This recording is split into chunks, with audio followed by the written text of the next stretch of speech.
I think this book is very, very important for any person that's trying to get into business, trying to start their own, business and become an entrepreneur, just simply because if you don't know where to start, which most people don't, and they do tend to make a lot of mistakes when they're starting a business just because you're just feeling around trying to hope something lands. This book is very good. It helps to focus you, it helps to get you started, and pretty much runs you through the process, and it makes it very simple and easy to understand.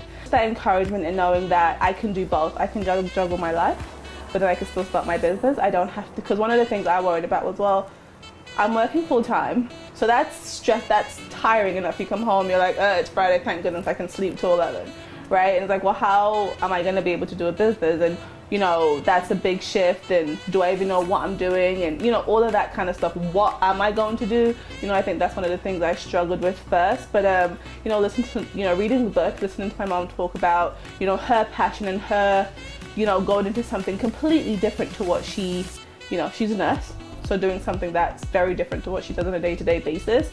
For me, I was like, oh, okay, well then I can actually think of something kind of outside of the realm of everyday Shannon, and it kind of gave me that that feeling to kind of explore myself and what it is I am passionate about. Starting a business isn't a Christian or a non-Christian thing. A business is a business, right? The type of business you do may vary based on your background, obviously, certain moral things that would lead you certain places, but starting a business, there are just certain steps that you have to take, and it does not matter what business you're starting, especially the initial steps. You need to, first of all, know what business you're starting. You're not just going out there and just starting anything because it sounds fun, because you will lose a lot of money, because people do that.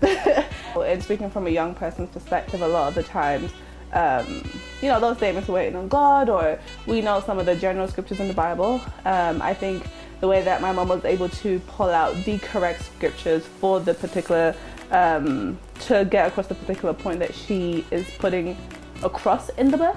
I think, how am I going to say this? I think it's very helpful, because sometimes we don't know all of the Bible, so we don't know all of the things God's actually even telling us when we read the Bible, first of all, if we even read it. Whatever the scripture is that she's using to pull out the point in the book, I think sometimes that that would hit people just simply because they may not even know the scripture.